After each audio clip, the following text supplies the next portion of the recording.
Hey, what's up everybody, it's your boy Prof and we're back with another TierZoo video. Like, before we start the video, I want you all to rate my fucking pancakes. I made some fucking pancakes. They don't look that good, but they're fucking amazing. Anyway, wait a second.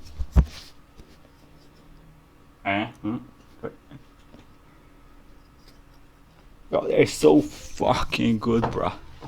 They're so fucking good. Anyway, let's get to the video. This is how humans broke the game. Everyone knows how humans broke the game. We became smart, we made fire, everyone was like, what the fuck, bro, that shit's OP. GM nerfed this motherfucker. GM's like, fucking bruh, they look like me, so we don't nerf these moves. This video was made in partnership with CuriosityStream. CuriosityStream. If do you gotta be to actually charge with a donkey, with a shitty ass spear? Look at this fucking thing. Look at it. It is huge. It is insanely.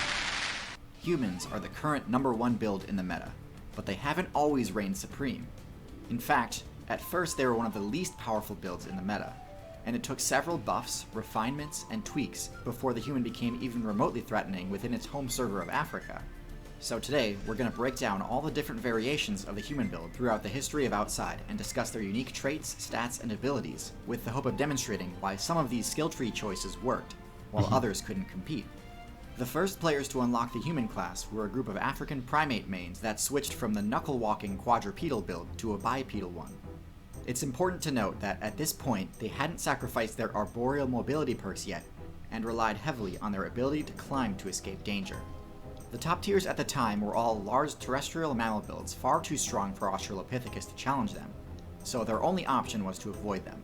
It might seem counterintuitive to switch to a bipedal build when your playstyle is centered around the arboreal zone, but the reason this was so crucial was because it freed up their hands to be able to carry items back to their tree.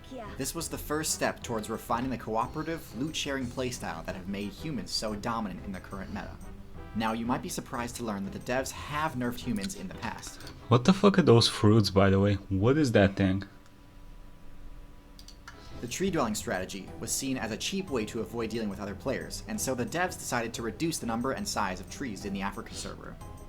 This forced humans to ditch their arboreal strategy and spec into ground-based abilities. And for a while, humans got absolutely bodied by other players. Even with the ability to use items and create tools, the other builds in the region, like saber-tooths and giant hyenas, were far too strong for humans. Giant hyenas. They had to rely solely on the thieving skill to get by, but this disadvantage was slightly mitigated by their newfound ability to crack bone using tools, letting them scavenge for marrow after big cats had finished with a kill. Once humanity had scraped together enough evolution points by scavenging, they finally got to level up some of their stats and give themselves the ability to survive by hunting rather than scavenging. They spec'd into longer legs and less body hair, allowing them to finally unlock one of the human's most powerful signature abilities, sweating. Sweating allows the player to recharge their stamina even while allowing them to finally unlock one of the human's most powerful signature abilities. I'm not gonna say sweating. anything. Sweating allows the player to recharge their stamina even while moving, whereas other builds are forced to stop and use the pant ability to recharge stamina. They could justify putting all of their evolution points into mobility rather than power, because by this point they'd also leveled up their crafting enough to make spears, the staple best-in-slot two-handed weapon until the invention of gunpowder. A sustainable source of meat is worth a lot more XP than fruit or scavenged marrow. So much so that this let humans finally start leveling up their intelligence to a truly staggering level, promoting both cooperation and innovation. But once again, nerfs were on the way. Just before the Ice Age balance patch hit, a faction of the human player base migrated servers, establishing themselves in the Europe server. Most of the others stayed in Africa. The Ice Age patch hit, and it led to two very different changes in the two servers that the humans were playing on. This group became known as the Neanderthal faction. The humans that remained in Africa, now known as the Sapiens faction, faced a much worse update.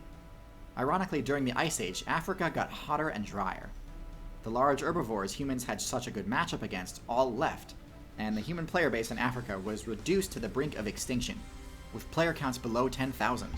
They survived by Old school RuneScape, bruh. Africa was reduced to the brink of extinction, with player counts below 10,000. They survived by leveling up their fishing skill, scavenging for shellfish and other low XP sources, as they too made their escape from Africa. When they finally escaped Africa, they were finally back in a server that they could thrive in, but they had competition. Neanderthals had the highest stats of any human build in history.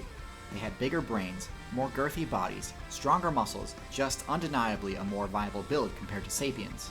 So by this point I'm guessing you're wondering, well, if Neanderthals were more powerful, why is it that eventually the Neanderthals lost the faction war to the sapiens? It turns out that their physical superiority was actually their downfall.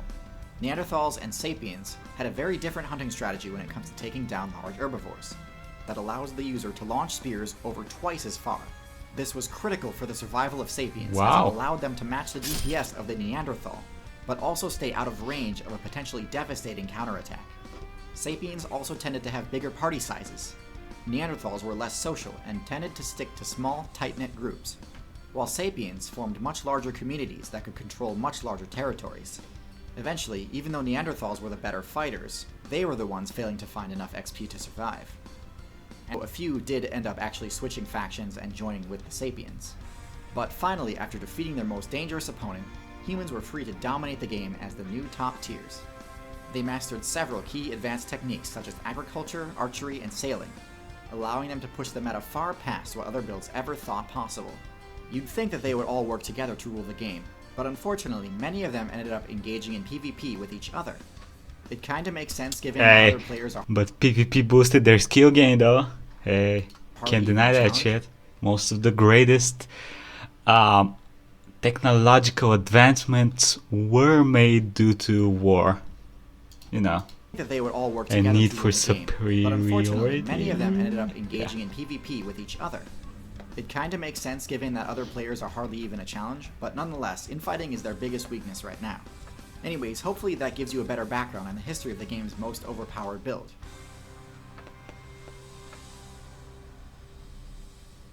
Oh, by the way, I bet many of you noticed the incredible footage of ancient hominids that I used in this video. This footage is from a brand new documentary called Out of the Cradle, which was animated by Square Enix, the masterminds behind the Final Fantasy and Dragon Quest video games. Square Enix? What? Square Enix, the masterminds behind the Final Fantasy and Dragon Quest Cool. video games. God It's damn. available right now on CuriosityStream, a streaming service that has over 2,400 titles, including many of my personal all-time favorites, like Walking with Dinosaurs, Ice Age Giants, and of course, Out of the Cradle. The subscription is only $2.99 a month. Okay. Anyway, this vid was cool as hell. I think he skipped a decent amount of fucking history, but what can you do? Like, it's actually way more complicated how we evolved. You know, it's not like Neanderthals and bam, humans, bruh. Anyway, it was cool as fuck. What do you guys think about this vid? And rate my pancakes, most important thing. I'll see you next time, buddy. Have a nice day. See ya.